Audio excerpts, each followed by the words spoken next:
Todos tenemos nefronas, todos tenemos riñones, ¿cierto? En algunos casos hay un urostilo, en otros casos hay un uréter, ¿cierto? En otros casos se llama, el urostilo tiene otro nombre. En el caso de los anfibios, ¿alguien me puede recordar cómo se llama?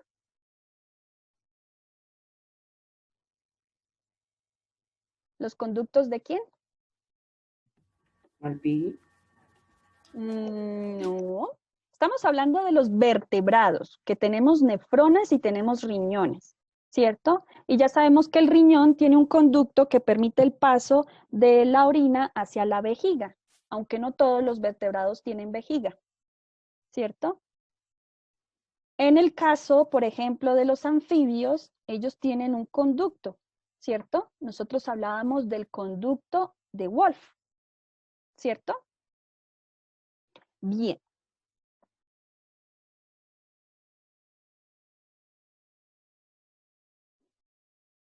Bueno, entonces, en ese caso, vamos a revisar nuestro sistema urinario. Ya vimos que en el caso de las aves, ellas no tienen vejiga. Ellas tienen un conducto que lleva directamente del riñón hacia el orificio. ¿Alguien me recuerda cómo se llama el orificio en las aves?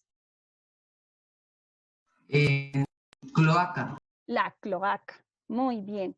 Las aves y los reptiles tienen cloaca, ¿cierto?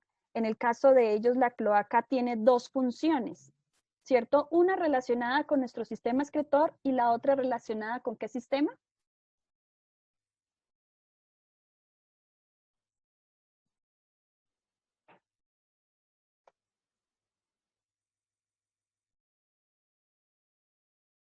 Con el sistema reproductor. ¿Listo? Entonces, por el mismo orificio por donde ellos excretan sus desechos, ¿cierto? También se reproducen, también, digamos, tienen, digamos que por ese mismo orificio salen los huevos, ¿cierto? Por el cual ellos se reproducen, ¿cierto? Tanto los reptiles como las aves, digamos que tienen una reproducción por medio de huevos.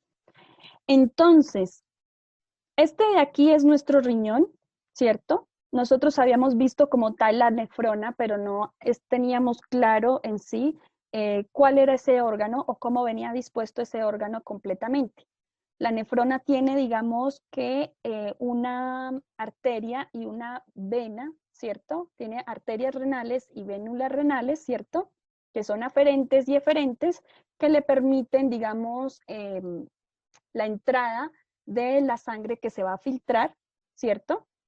Entonces, en este caso, en cada una, en cada una de estas, de la parte medular, ¿cierto? Podemos encontrar cierta cantidad de nefronas. Recordemos que habíamos mencionado que tiene aproximadamente 1.000.000 de nefronas cada riñón. Entonces, ellas se encuentran dispuestas de este lado.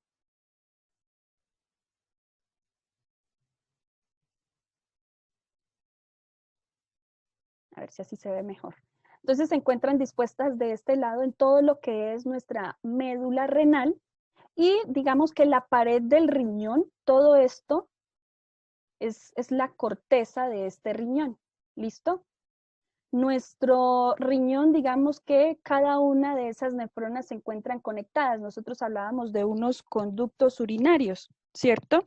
Un conducto renal que es por el cual se va colectando, un conducto colector por el cual se va colectando los desechos, digamos como tal, la orina, ¿cierto? Que es la que se va a excretar. Y tiene conexión entre esos conductos, a esos conductos se les llaman los cálices, ¿cierto? Tenemos todo esto, son cálices que se conectan entre sí por esta pelvis renal. Entonces, la unión de los distintos cálices es la pelvis renal que finalmente termina o confluye en el uréter, ¿cierto? Y el uréter es ya el que se conecta directamente con la vejiga. ¿Listo? Aquí vemos nuevamente la vena renal. Lógicamente, cuando hablamos de la de la nefrona, esta vena renal, digamos que está más ramificada porque digamos que en este caso tiene un grosor muchísimo mayor y la nefrona es bastante más pequeña. Entonces tiene que ser ramificada, tiene que ser un poco con un diámetro muchísimo menor. ¿Listo? De igual forma, la arteria renal. ¿Listo? Entonces la vena renal, que es la que recoge o recibe todo lo que ya se filtró, y la arteria renal, que es la que está entregando todo lo que se tiene que filtrar. ¿Listo? ¿Sí? ¿Alguien tiene alguna pregunta? Volvemos a lo mismo. Entonces, nuevamente, tenemos acá cada uno de toda la médula está llena de nefronas, ¿cierto? En total son 1.000.000. Recordemos nuevamente, entonces, nuestra arteria, ¿cierto? Es la que está recibiendo todo lo que se filtró, lo que no se puede perder. Cuando pensemos en el filtrado, pensemos en un colador, ¿cierto? El glomérulo funciona como un colador, ¿cierto? Y el túbulo proximal y el túbulo distal también, porque a lo largo de ese túbulo también se vuelve a reabsorber algunas sustancias que el cuerpo no puede perder por medio de la orina, ¿cierto?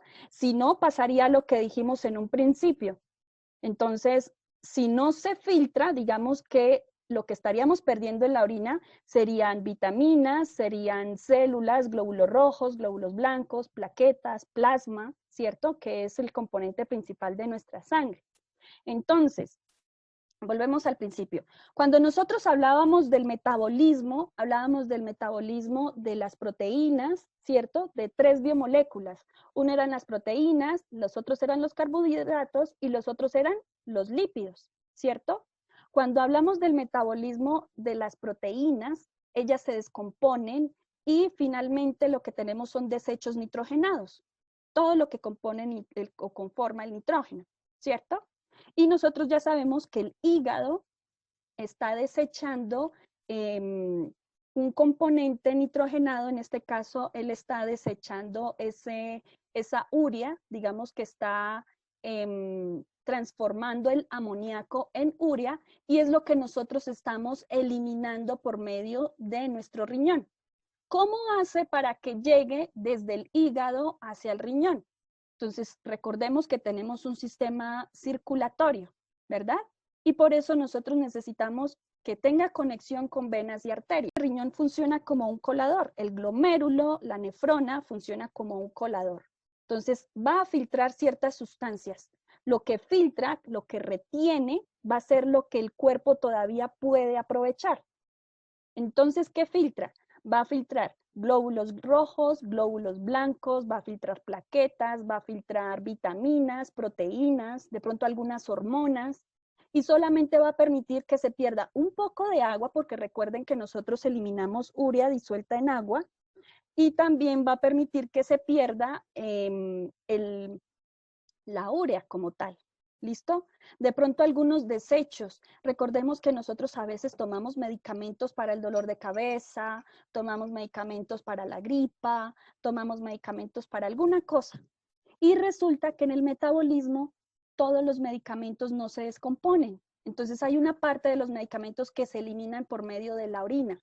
Por eso es que a veces dan cálculos renales. Las personas que toman muchos medicamentos, se les forman unas piedritas acá, ¿cierto? Entonces digamos que se acumulan los medicamentos que esa persona está consumiendo y se forman unas masas, y esas masas con el tiempo se compactan, y ese compactamiento de esas masas, de esas sustancias, lo que van a formar son tapones que con el tiempo se endurecen y quedan en forma de piedra. Si nosotros tuviéramos de pronto una piedrita o unos cristales, ¿cierto? Acá que taponara nuestro uréter, ¿cierto? En ese caso nuestro uréter tiene aproximadamente un diámetro de 1 centímetro. Si nosotros tuviéramos un cristal, ¿cierto? De 1 centímetro taponaría nuestro uréter y muy difícilmente vamos a poder orinar. ¿Listo? Nos tenían que operar para sacarnos esos cristales del riñón. ¿Listo? Entonces, vuelvo a la pregunta de Tomás. Vamos a colar lo que sirve, vamos a reabsorber lo que el cuerpo necesita, vamos a filtrar lo que es bueno.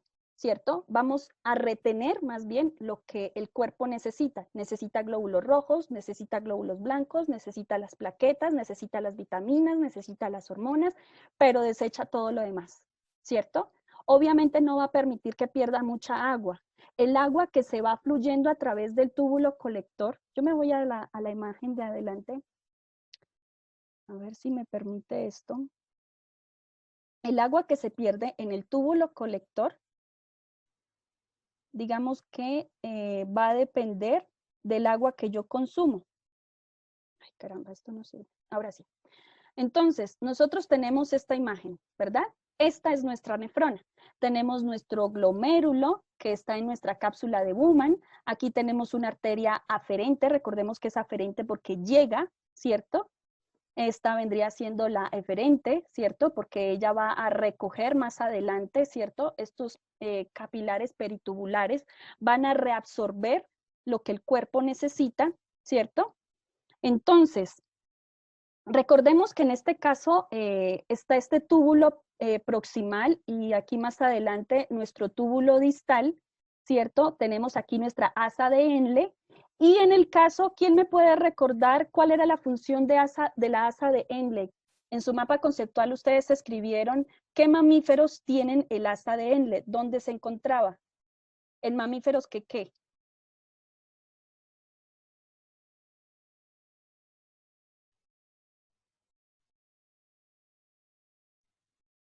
Está muy relacionado con la función del asa de Henle, que es toda esta proyección de aquí. ¿Quién la tiene? ¿Quién tiene el asa de Henle? En este caso, se encuentra en los mamíferos que viven en zonas áridas, ¿cierto? Si viven en zonas áridas, muy difícilmente van a tener acceso a una fuente de agua, ¿cierto? Si nosotros, por ejemplo, hablamos de un camello, muy difícilmente va a encontrar frecuentemente un oasis que tiene agua, ¿verdad?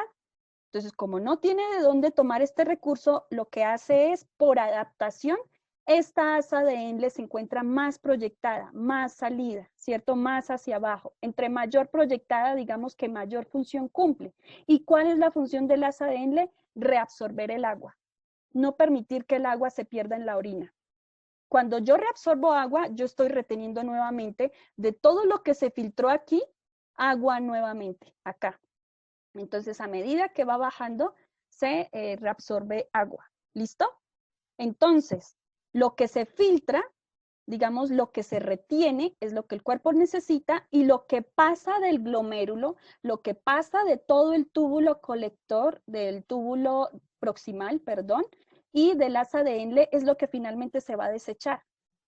Aquí del asa de Henle hacia arriba se reabsorben algunas vitaminas, algunos minerales, de pronto algo que el cuerpo esté necesitando y que de pronto se esté perdiendo en la orina, ¿cierto? Y al final llega el túbulo colector, lo que se elimina. Ahí ya no se va a volver a filtrar. Digamos que ahí ya no se reabsorbe nada. Sencillamente aquí ya empieza a eliminarse la orina, lo que va a conformar la orina. ¿Listo? Entonces, nuevamente, nuestra nefrona está reabsorbiendo sustancias que el cuerpo va a necesitar. Y todos estos capilares peritubulares van a permitir el paso por difusión de las sustancias que el cuerpo necesita. ¿Cuáles sustancias que el cuerpo necesita? ¿Cierto? Entonces, nuevamente, algún ión, alguna vitamina, ¿cierto? ¿Y cómo pasa? Mírenlo acá, ¿cierto? Entonces, digamos que de alguna forma, esos canales peritubulares, por transporte activo, por ósmosis, por difusión, ¿cierto? Atraviesan la membrana para que llegue de ese túbulo nuevamente al conducto de la vena o al conducto de la arteria para que nuevamente llegue al fluido sanguíneo y no se pierda en el riñón. ¿Listo? Más o menos es esto. Entonces, no sé si ustedes lo ven, pero lo que son la parte de desechos, ¿cierto? Queda en el riñón. Digamos que este es un esquema un poco vago, por decirlo así, pero lo que yo quería mostrar con esto es este pedacito del centro, esta partecita de acá, Imaginemos nosotros que esto que dice acá del tejido es el tejido del canal proximal y del canal distal, y lo que hace es permitir la reabsorción de sustancias que vienen aquí de nuestros canales peritubulares, ¿listo? Tanto de venas como de arterias, ¿vale? Entonces, nuevamente se absorben o van hacia el tejido o se contienen, digamos, ¿cierto? En ese túbulo colector, algunas sustancias que se van a eliminar, ¿cierto?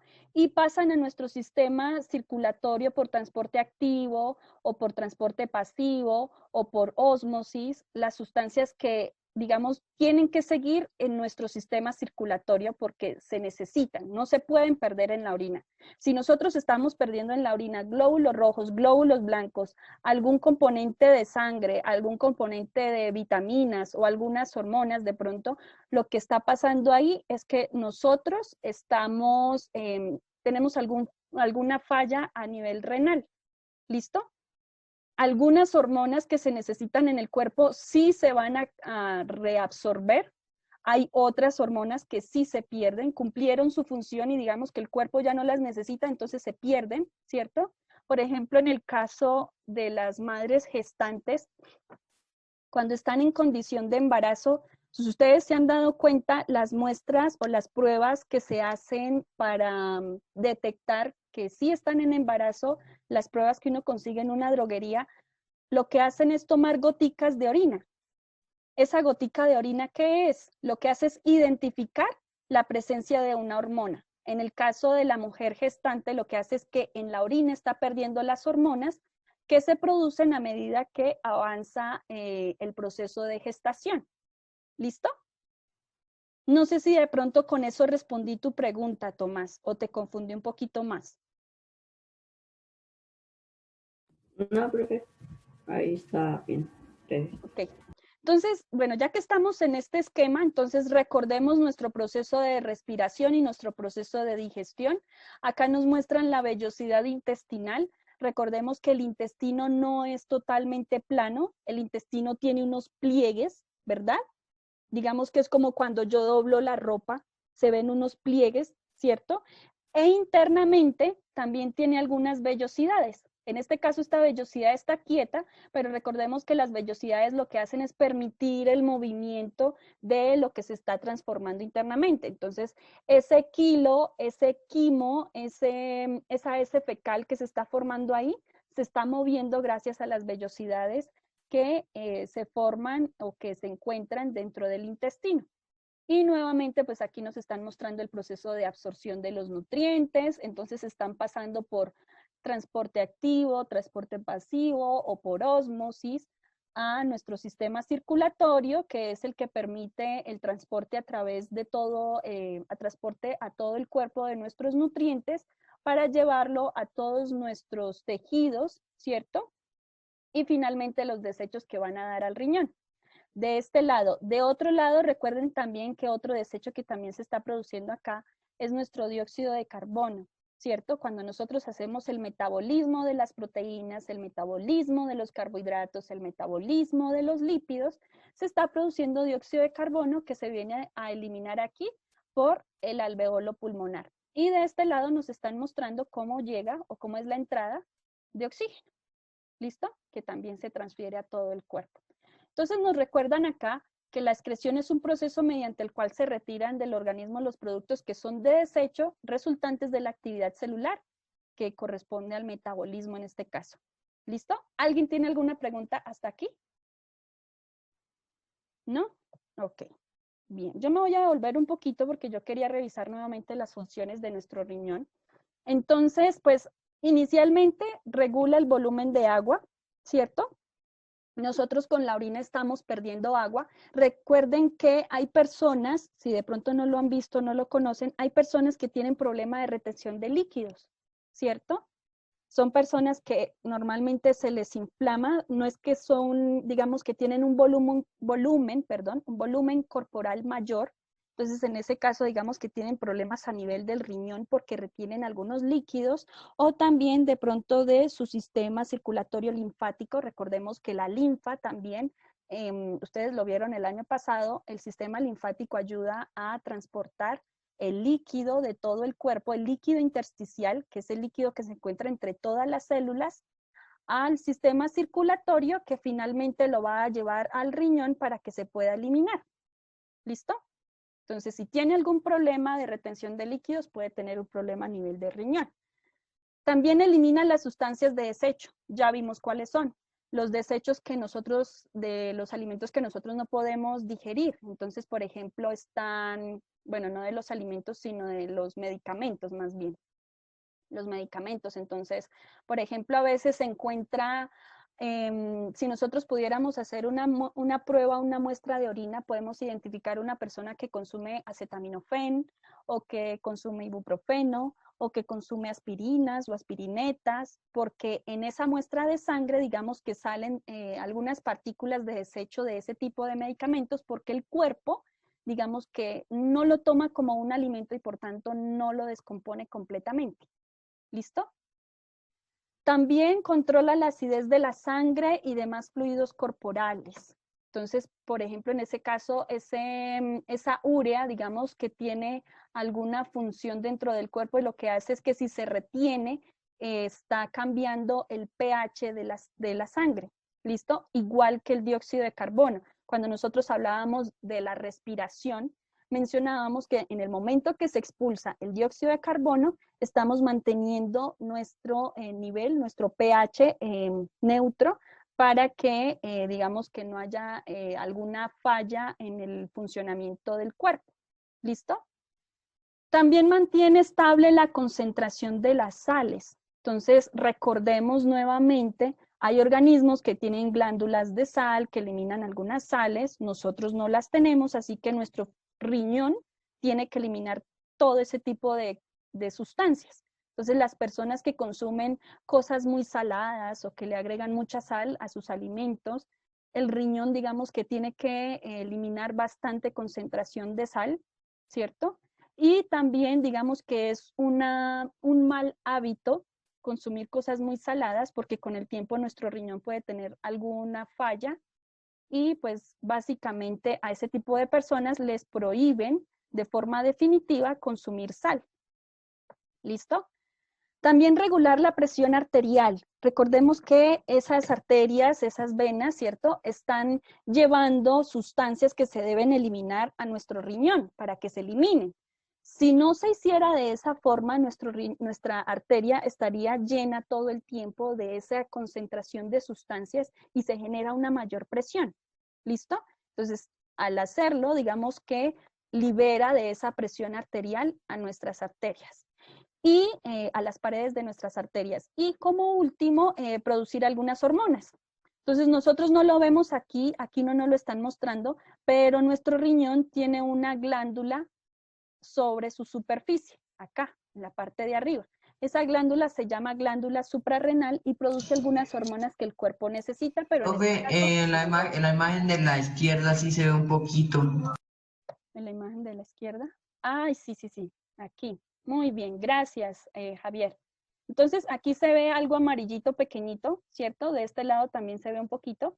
Yo tengo ahí una glándula, o todos tenemos ahí una glándula suprarrenal que nos está produciendo esas hormonas que el cuerpo necesita en cierto momento. No las vamos a ver ahora, ustedes van a conocer acerca de esas glándulas cuando estén cursando su noveno. ¿Listo? Por el momento solamente nos relaciona o nos interesa todas las funciones que tienen que ver con la excreción. ¿Listo? Las glándulas todavía no. Bien, ya habíamos visto este esquema. Y finalmente nuestro sistema urinario. Entonces tenemos todo nuestro sistema urinario acá, ¿vale? Tenemos este que es, digamos, el conjunto. Aquí ya se ven nuestras glándulas suprarrenales. Se ven como si fuera tejido adiposo, pero no es grasa, son glándulas. Aquí ya tenemos nuestra vena renal, ¿cierto? Miren la que tiene conexión tanto con el riñón derecho como con el riñón izquierdo. Cuando nosotros tratemos de identificar en una imagen cuál es la parte derecha y cuál es la parte izquierda, piensen que es una persona que los está viendo de frente. Si aquí hay una persona que me ve de frente, Esta es la parte derecha de esa persona y esta es la parte izquierda. Entonces, este es el riñón derecho, el riñón izquierdo. Bueno, está la vena renal, está la arteria renal, ¿cierto? También tiene conexión con los riñones. También vemos de este lado lo que corresponde al uréter, ¿cierto? Este uréter que viene del riñón derecho, este uréter que viene del riñón izquierdo, que se conectan aquí con nuestra vejiga, ¿cierto? Y aquí tenemos la uretra, ¿cierto? El nombre es muy parecido, el uréter tiene la función de conectar o de llevar más bien el líquido que se filtró, ya lo que corresponde a la orina, ¿cierto? Aquí ya no es, no se vuelve a filtrar, sino sencillamente se conduce hacia la vejiga para que se almacene, ¿cierto? Y aquí la uretra, que es, digamos, el conducto final, ¿cierto? Que tiene un orificio hacia el exterior que permite expulsar, ¿cierto? Ya lo que corresponde a esa orina que está almacenada en nuestra vejiga. Entonces, en ese caso, esa vejiga se llena. Aquí tenemos ya una imagen un poco más detallada de nuestra vejiga. Entonces, acá tenemos el uréter, ¿cierto? Este mismo uréter que está de este lado del riñón derecho está acá. Acá está el riñón, el uréter del riñón izquierdo. Y digamos que estas son algunas conexiones por medio de las cuales se sujeta nuestra vejiga, digamos que ella está sostenida por unos ligamentos, estos son ligamentos laterales umbilicales, y todo este es el músculo de nuestra vejiga. Es un músculo detrusor, es un músculo que permite que la vejiga se expanda. Cuando nosotros nos aguantamos mucho ir al baño, ¿cierto? Digamos que la vejiga tiene un máximo, una medida en la que la vejiga o nuestros esfínteres indican que ya es necesario ir al baño, ¿cierto? Entonces, digamos que cuando nosotros tenemos en nuestro cuerpo cerca de medio litro de orina, entonces ya el cuerpo pide ir al baño. Y nosotros tenemos esa función fisiológica orientada como una función voluntaria. Entonces, recordemos que hay neuronas, hay un sistema nervioso que nos permite reconocer ciertas funciones en el cuerpo. Entonces, el sistema nervioso en este caso está conectado al esfínter interno, que se encuentra acá. Entonces está nuestro esfínter interno, aquí viene el sistema nervioso que lleva una señal al cerebro para indicar que ya es momento de ir al baño, se genera una respuesta y cuando vamos al baño, este esfínter se relaja y al relajarse el esfínter interno también, se relaja el esfínter externo y ahí es donde nosotros desarrollamos la micción. Cuando hablemos de micción, sencillamente es permitir que salga toda la orina. ¿Listo? Entonces, cada vez que vamos al baño, miccionamos. ¿Listo? Entonces, vemos acá, está el músculo detrusor, acá tenemos los meatos uretrales, ¿cierto? Que son los orificios también que conducen nuestra orina. Está el esfínter interno, nuevamente, repito, cuando el esfínter interno se relaja, lleva un mensaje al sistema nervioso para que se produzca la necesidad de ir al baño. Luego el esfínter externo se relaja como respuesta a esa señal, ¿cierto? ¿Qué otra parte hay aquí?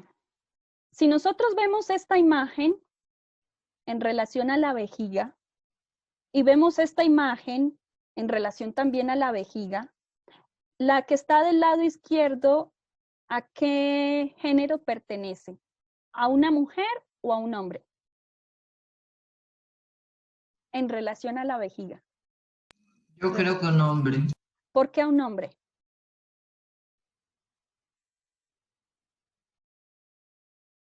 Revisen esto que estoy señalando acá y me responden. Y de este lado, esta, ¿corresponde a un hombre o a una mujer?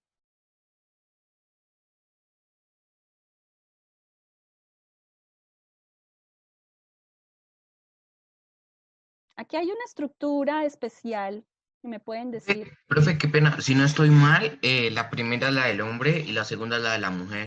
¿Esta es la de la mujer y esta es la del hombre? Sí, señora. Bueno, ¿alguien da más? No, pero porque la mujer no tiene puesta, ¿no? Exacto, muy Sí, bien, hola. María José. En este caso hay una glándula prostática o una próstata, ¿cierto?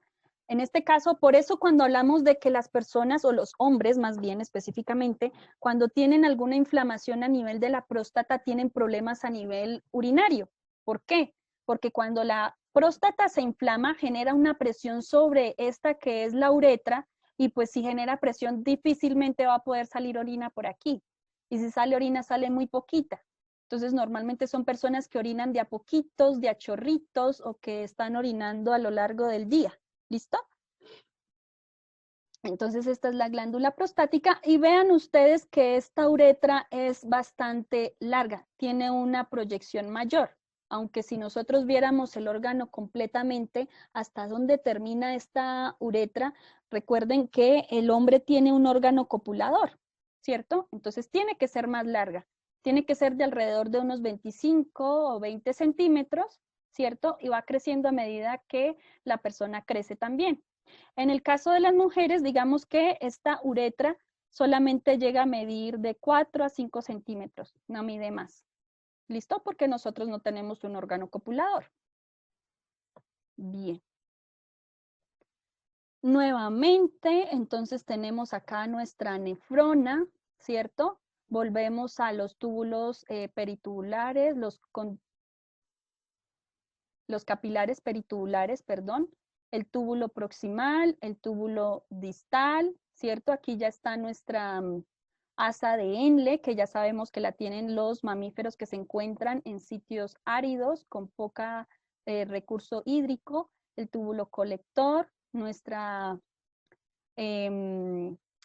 vénula ferente, ¿cierto? El glomérulo, que se encuentra dentro de la cápsula, ¿cierto? La cápsula de Bowman.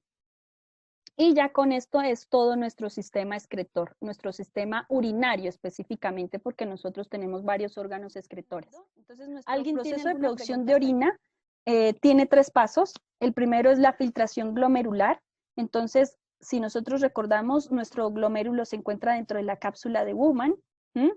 Se está filtrando la sangre. Entonces, en este contenido yo todavía, valga la redundancia, nuestra filtración, lo que pasó del otro lado del glomérulo, tiene o contiene vitaminas, minerales, aminoácidos, glucosa, de pronto algunas proteínas, ¿cierto? Sales minerales, algunos nutrientes, también está la urea, que es la que vamos a eliminar, ¿cierto? Entonces, todo ese contenido con ese líquido va pasando por nuestros túbulos proximales y distales.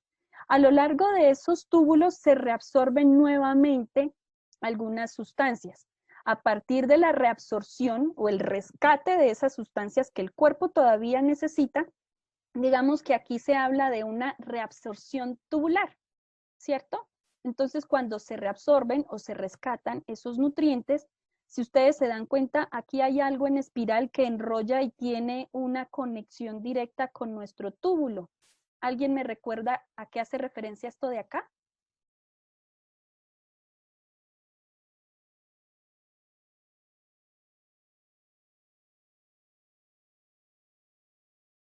Por eso las cadenas de ADN, pero no sé. No, tranquilo, no pasa nada. Si nosotros nos devolvemos a nuestra imagen, es esto mismo de acá, ¿cierto? Recordemos que esto azul y rojo son capilares, ¿cierto? Y como se encuentran próximos, contiguos, adyacentes a nuestros conductos, a nuestros túbulos colectores, a nuestros túbulos proximales y distales y a nuestra asa de Henle, son esos capilares peritubulares, ¿cierto? Y ahí es donde nosotros hablamos de que hay un proceso que ocurre internamente a través de esas membranas, que es el transporte activo y el transporte pasivo. Entonces, la forma en la que se rescata esos nutrientes es por transporte activo y transporte pasivo, o por ósmosis a través de las membranas de los capilares y de la membrana también de nuestro túbulo, ¿listo? De nuestro túbulo renal. Entonces, a lo largo de este conducto internamente yo voy llevando agua, nutrientes, aminoácidos, glucosa. Recordemos que la glucosa es un azúcar, ¿cierto? Entonces ella se pasa del otro lado ¿cierto? Por este capilar peritubular, aquí nos muestran uno, pero recordemos que hay muchos, ¿cierto? Entonces estos canales peritubulares se están reabsorbiendo, tienen esa función, ¿listo? Entonces por eso nos muestran aquí que hay una reabsorción. A nivel de nuestra asa de Henle, cuando recordemos que esta asa de Henle es una U, ¿cierto? Hay una parte que baja y luego hay una parte que vuelve a subir.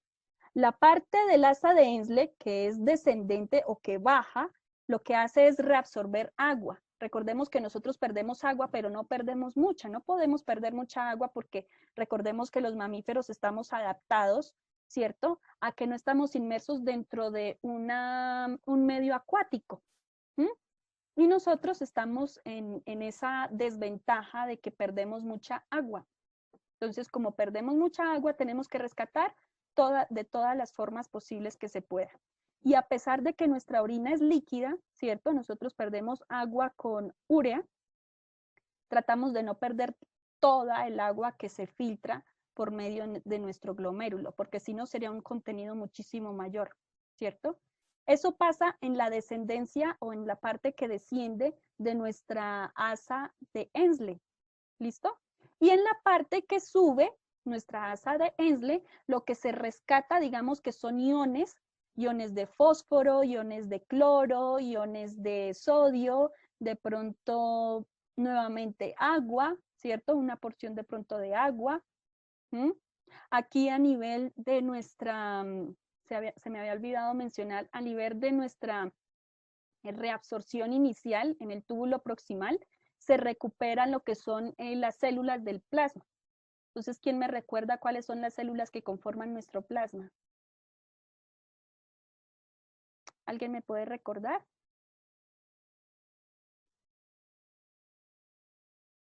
El plasma sanguíneo, ¿por qué está conformado? Glóbulos rojos y glóbulos blancos. Muy bien. Y plaquetas. Entonces, digamos, exacto, muy bien, Julián. Entonces, nosotros estamos rescatando esas células, ¿cierto? Para que no pase lo que dice Julián, lo que nos preguntó hace un rato, que qué pasaba si nosotros perdíamos sangre en la orina, si en vez de orinar un líquido amarillo, ¿cierto? De color ámbar, que llaman, orinábamos sangre. Entonces, si eso ocurre, digamos que el problema viene siendo a nivel del proceso de la reabsorción tubular. Si nosotros orinamos y en nuestra muestra de sangre... Que el olor de la orina sea fuerte, perdón. Tranquilo, corazón. Precisamente porque perdemos urea. La urea huele así, ¿cierto? Nosotros perdemos agua y adicionalmente urea. Si hay una persona que está tomando complejo B, si hay una persona que está tomando alguna vitamina o algo especial, digamos que la orina tiende a cambiar el olor y el color. Entonces, si toman complejo B, la orina se vuelve más amarilla de lo normal, ¿cierto? Entonces, cuando nos hacen o nos toman muestras de nuestra orina, le miran el color, le miran la cantidad de orina, ¿cierto? Le miran de pronto si está perdiendo células dentro de esa orina, ¿qué células está perdiendo? Si son glóbulos rojos, si son glóbulos blancos, si son plaquetas, ¿cierto? Entonces, a nivel de esta reabsorción de nuestro túbulo, se rescatan esas células. ¿Listo? Y ya al final de nuestra asa de Henle, habiendo recuperado esos aminoácidos, esas vitaminas, ¿cierto? Se pierde todo lo demás. Aquí también recordemos que entró algunas hormonas. En el caso de las mujeres embarazadas, ustedes lo van a ver en noveno cuando vean el sistema endocrino, ¿cierto? Pero las mujeres producen unas hormonas. Por eso nosotros podemos reconocer con una muestra de orina si la persona está embarazada o no. Entonces, si está embarazada, digamos que con unas gotas de orina, esas pruebas de embarazo lo que hacen es reaccionar frente a esa hormona.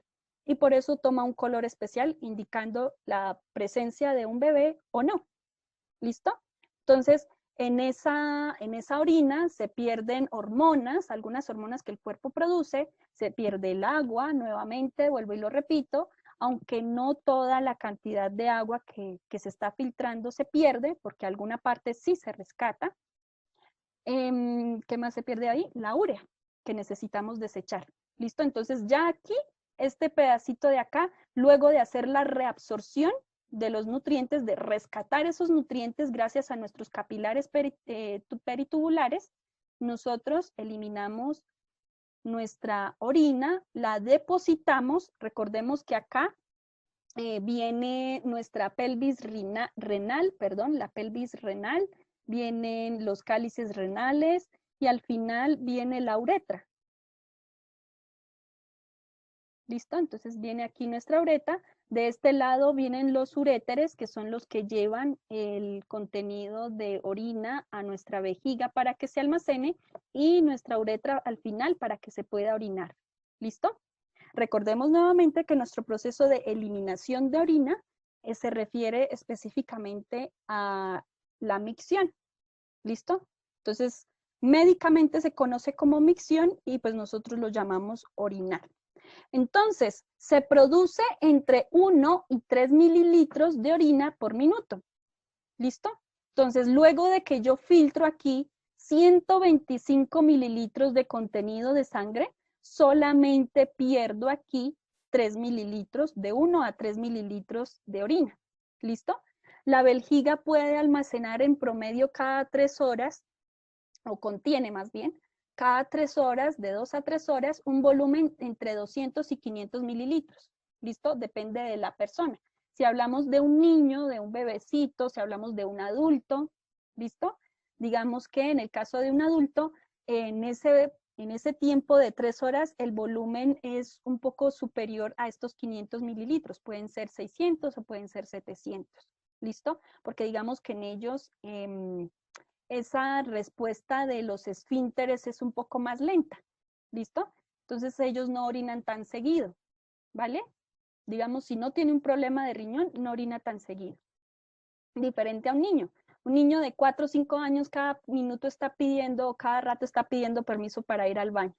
Y finalmente tenemos que es la descripción de la orina. Entonces una orina en una persona normal tiene un color ámbar, que es un color amarillo, blanco, un poco translúcido. Pierde el 95% de agua, es decir, su contenido es de 95% de agua. Tiene urea, 2.5% de urea. Tiene un pH entre 5 y 7, más o menos. Esto es lo normal, entre ácido un poquito y de pronto una parte neutra, ¿cierto? Recordemos que se debe a que lo que se está perdiendo es urea, ¿cierto? Y la urea está conformada por nitrógeno, entonces por eso tiende a ser un tanto ácida. También está perdiendo algunas sales, aunque nosotros rescatamos la mayoría, se pierden sales como cloruro de sodio, algunos fosfatos y algunos sulfatos, ¿cierto? Estos sulfatos contienen fósforo y contienen azufre un poco. Eso está en una concentración de 1.2%. Y el ácido úrico, digamos que además de urea, también perdemos ácido úrico, pero está en menor concentración. Por eso en nosotros se considera que somos ureotélicos, no uricotélicos. Por eso se pierde solamente el 0.05%, digamos, de este contenido. El porcentaje de ácido úrico solamente es de 0.05%. También se pierden otras sustancias, que es la creatinina, la urobilina, que es un producto del metabolismo de la bilirrubina, ya luego ustedes me van a decir qué es, y el urucromo. ¿Listo? Este proceso de filtración de producción de orina, ¿queda claro? ¿Alguien tiene alguna pregunta? Profe, ¿y durante No, no, señora. Dime, Julián. ¿Durante el sueño sigue siendo el mismo proceso? O sea, ¿se sigue produciendo por igual o...? Se sigue produciendo por igual y debe hacerse. ¿Por qué? Digamos que tiene que ser constante. Si nosotros dejamos de introducir, digamos que lo que hace que nuestro cuerpo pueda filtrar esa cantidad de mililitros, esos 125 mililitros en este solo glomérulo y que al final se pierda, digamos, en nuestra vejiga se esté produciendo de 1 a 3 mililitros de orina por minuto, gracias a ese millón de glomérulos que nosotros tenemos en los riñones, ¿cierto? Porque en todos esos riñones en conjunto van por minuto a producir entre todos, entre nuestros dos riñones, de 1 a 3 mililitros de orina. Eso se genera gracias a la presión. Digamos que en estos conductos se genera una presión.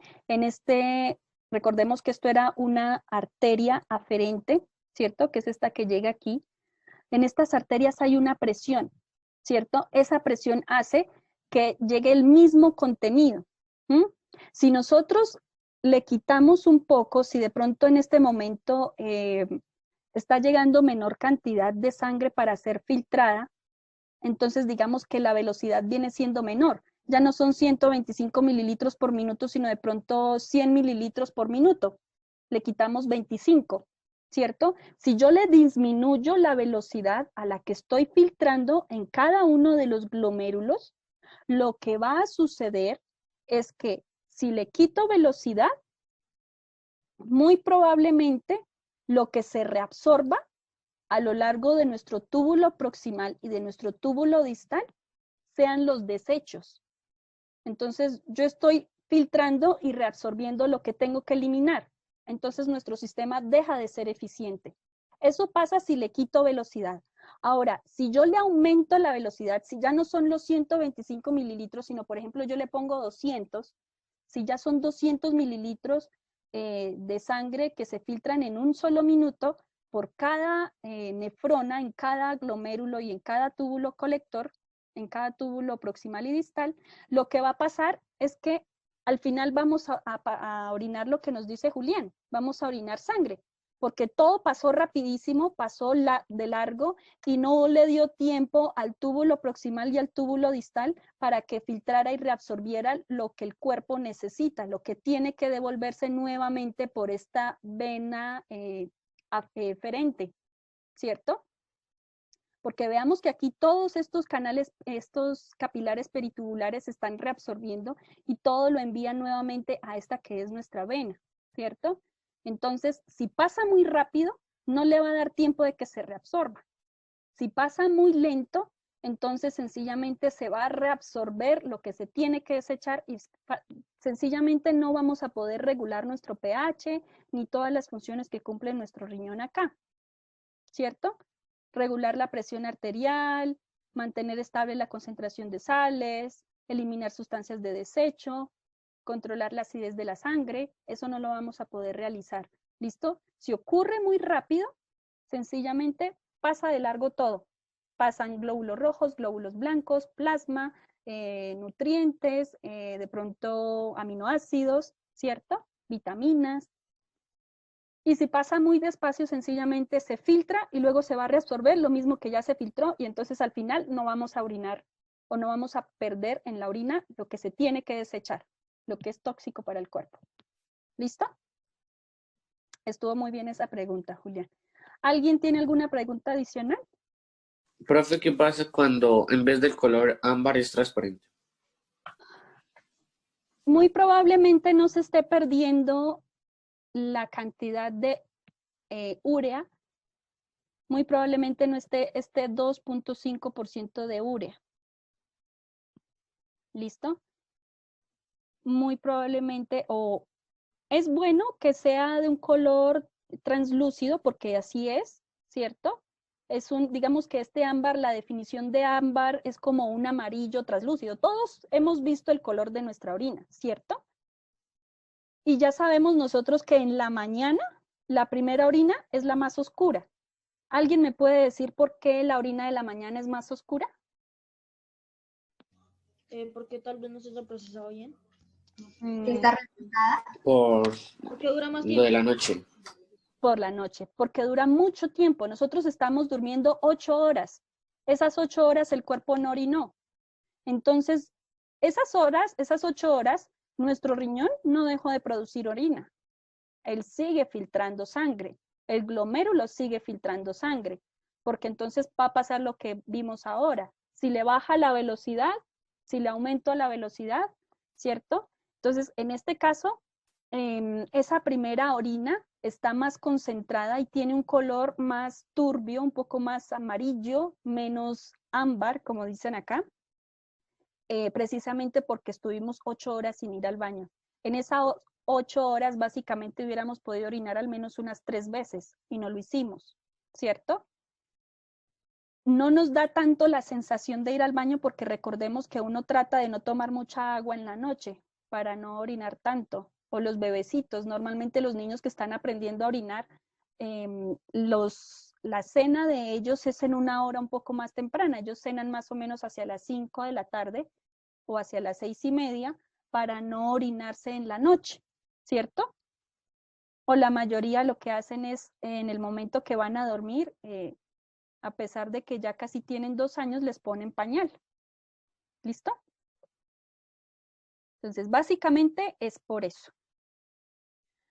Y nuestra querida micción, entonces dice, si nosotros ya sabemos que miccionar es perder la orina, entonces dice, la vejiga almacena en promedio cada 3 horas un volumen entre 200 y 500 mililitros, la cual es suficiente orina para activar los centros nerviosos, que ya sabemos que quedan por acá, ¿cierto?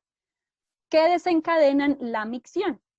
La presión que ejerce el líquido sobre las paredes internas de la vejiga, percibida por un esfínter vesical, es decir, de la parte de el primer esfínter que se encuentra acá, el esfínter interno, ¿cierto? Ubicado en el cuello de la vejiga, y la orina sale del cuerpo por relajación o apertura de un esfínter uretral. Entonces, del esfínter, este se bloqueó, del esfínter que queda de este lado. Entonces aquí, este músculo que hay acá, se relaja. ¿Listo? Con ayuda de la contracción del músculo detrusor, lo cual se contrae, o el cual se contrae. Este proceso es controlado por el sistema nervioso autónomo y se convierte en un acto consciente a partir de los 2 años de edad. ¿Por qué es un acto consciente a partir de los 2 años de edad?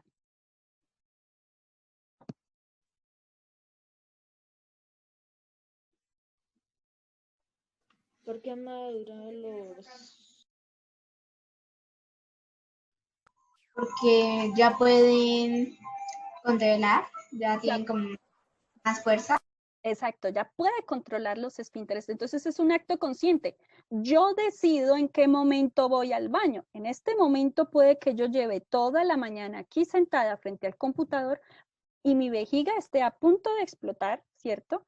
Pero yo decido en qué momento voy al baño. ¿Listo?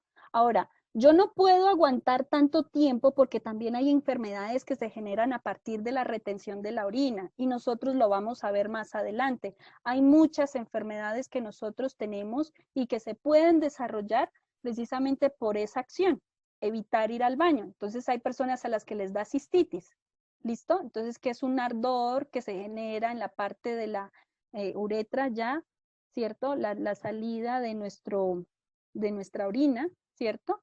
Entonces, se generan algunos problemas a nivel de ese proceso de expulsión, de micción de esa orina. Ya no a nivel de riñón, sino a nivel de la vejiga o a nivel de la uretra, ¿cierto? Que es el canal que permite la salida de nuestra orina. Y entonces, gracias a todo este proceso, nosotros hacemos una osmorregulación. Entonces, esa osmorregulación, ¿cierto? Nosotros veíamos que es regular, ¿cierto? Por un proceso de ósmosis, la cantidad de agua. Entonces, nosotros sabemos que esa osmorregulación es el mecanismo por el cual se controla la salida y la entrada de agua y de las sales minerales al cuerpo mediante el proceso de ósmosis. Es una osmorregulación o esa osmorregulación depende fundamentalmente del ingreso de agua por medio de la comida y de la bebida, la cual es regulada por la sensación de sed. Entonces, cuando nuestro cuerpo necesita agua, tenemos la sensación de sed, ¿cierto? Y se va eliminando por sudor o por la orina cuando nuestro cuerpo tiene demasiado contenido de agua. Entonces, a nivel de nuestra nefrona, se regula de 3 formas. Entonces, la primera forma en el glomérulo, con un aumento de la velocidad de filtración. Entonces, eso puede pasar. Nosotros tratamos de orinar un poquito más y eso sucede cuando nuestro glomérulo filtra más rápido. Entonces, Cuando eso pasa, tenemos la tendencia a perder de pronto algunas sustancias que se encuentran en nuestra sangre. Entonces, incrementa la excreción de sales y agua cuando hay un exceso de ellas. A nivel de nuestra asa de Henle, este túbulo renal dice que la reabsorción de sales minerales como el agua y el sodio para retener el agua y así evitar la deshidratación. Entonces, este túbulo renal, digamos que trata de reabsorber lo más que pueda para evitar esa pérdida, entonces con eso está osmorregulando y está impidiendo que el cuerpo se deshidrate. Y en el túbulo colector, entonces hay un aumento de la reabsorción de agua cuando el cuerpo está deshidratado. Entonces esto es una función que el túbulo colector no desarrolla, pero que se puede presentar en el momento que haya una deshidratación. ¿Listo?